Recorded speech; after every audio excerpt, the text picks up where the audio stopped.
Pemirsa, kita akan segera bergabung dengan PN Jakarta Selatan untuk mengikuti jalannya persidangan dengan agenda terkini pembacaan pledoi atau nota pembelaan dari Verdi Sambo. Kooperatif selama menjalani persidangan, menyampaikan semua keterangan yang saya ketahui. Keenam, saya telah mendapatkan hukuman dari masyarakat atau social punishment yang begitu berat, tidak saja terhadap diri saya, namun juga terhadap istri, keluarga, bahkan anak-anak kami. Ketujuh, baik saya maupun istri telah didudukkan sebagai terdakwa dalam persidangan ini dan berada dalam tahanan. Sementara 4 orang anak-anak kami, terkhusus yang masih balita, juga punya hak dan masih membutuhkan perawatan juga perhatian dari kedua orang tuanya. Kedelapan, sebelumnya saya tidak pernah melakukan tindak pidana di masyarakat, melakukan pelanggaran etik maupun disiplin di kepolisian. Kesembilan, saya telah 28 tahun mengabdikan diri kepada Kepolisian Negara Republik Indonesia, kepada nusa dan bangsa, sehingga atas kesetiaan dan dharma bakti tersebut, saya telah dianugerahi bintang Bayangkara Pratama yang diberikan oleh Bapak Presiden Republik Indonesia.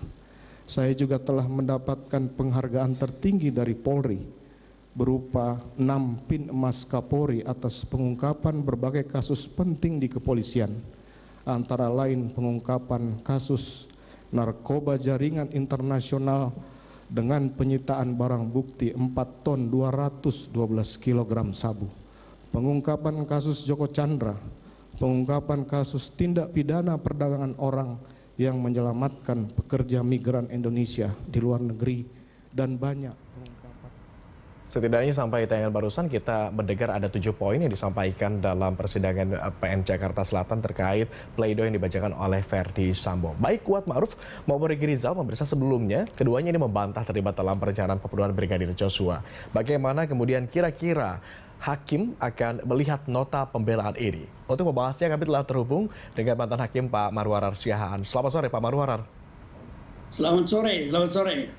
Pak Marwarar, Agung di sini. Seberapa kuat sebetulnya pledoi atau nota pembelaan ini kemudian akan berpengaruh pada putusan hakim? Iya, jadi setiap pledoi tentu akan berusaha seoptimal mungkin mengungkapkan hal-hal yang dapat meringankan seorang terdakwa yang sedang dituntut itu. Tetapi sebenarnya itu tergantung kepada apa yang menjadi fakta-fakta yang telah ditemukan di persidangan.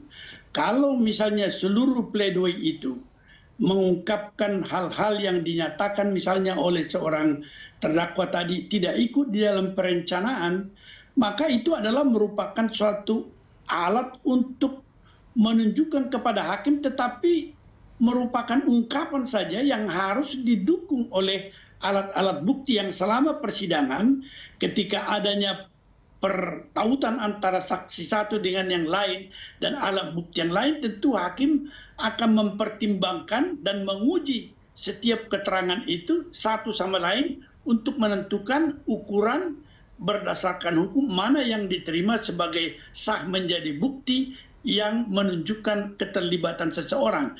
Jadi ungkapan-ungkapan di dalam pembelaan itu barangkali secara bombastis pun dilakukan tidak akan menjadi sesuatu masalah bagi hakim, tetapi perkembangan persidangan dari awal sampai titik selesainya pemeriksaan itu menjadi suatu instrumen yang dipakai oleh hakim. Setiap orang, apa saksi atau terdakwa, secara alamiah bisa juga mengatakan bahwa dia tidak terlibat, tetapi apa fakta-fakta objektif yang sudah tersaji tidak bisa dikesampingkan begitu saja dengan mudah oleh ungkapan seorang terdakwa di dalam pledoinya. Oleh karena itu pledoi itu adalah upaya saja dari seorang terdakwa. Baik, dalam persidangan tadi, Kuat Ma'ruf ini menyangkal terlibat pembunuhan berencana karena sejumlah bukti dirasa tidak mencukupi. Sebetulnya parameter cukup atau tidaknya barang bukti itu bagaimana dilihat oleh hakim? Ya, jadi kalau menyatakan kesalahan seorang, itu bisa kita katakan ada minimal 2 alat bukti, tetapi tidak selalu alat bukti itu adalah saksi. Alat bukti itu bisa juga bagaimana suatu apa yang dinamakan itu petunjuk antara keadaan-keadaan satu sama lain yang bersesuaian untuk menyatakan sebaliknya dari pernyataan Kuat ataupun Ricky bahwa mereka terlibat di dalam perencanaan. Jadi petunjuk-petunjuk itu adalah peristiwa-peristiwa yang berdiri sendiri jika dihubungkan dengan satu alat bukti lain seperti saksi misalnya dari seorang Eliezer dan juga beberapa barang bukti yang lain, maka itu bisa hakim sampai kepada kesimpulan bahwa seorang terdakwa yang memberikan pembelaan seperti Kuat maupun Ricky itu bisa dinyatakan tidak berhasil untuk membantah keseluruhan alat bukti yang sudah tersedia di pengadilan melalui persidangan-persidangan itu.